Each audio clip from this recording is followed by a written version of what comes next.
桃园大园区今仔透早4点，因为设备过样，地处在大关路、文兴街、甘登路、甲南河路这带，拢总2600外户停电。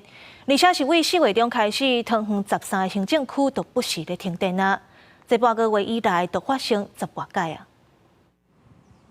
桃园又搁停电，大园区初二透早4点，因为设备故障，影响大关路、文兴街、甘登路、甲南河路迄块地啊。 拢总2615户停电，台电人员赶紧修理。透早6点20分，已经全部拢恢复供电，真侪民众还搁咧困。早上有停电？有。早上是已经起床了吗？还没啊，还没起床，还在睡觉。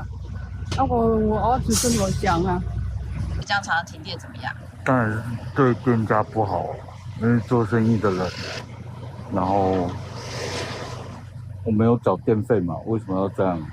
桃园市为4月中开始，13个行政区直接传出向停电的情形。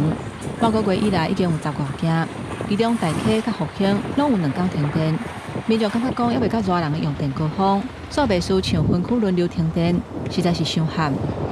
中央在能源政策上面应该要有一些改变，才能够让台电的财务变得比较健康。 桃园市长张善政认为讲，政府的能源政策有问题，台电伫设备基础建设的方面，还佫有加强的空间。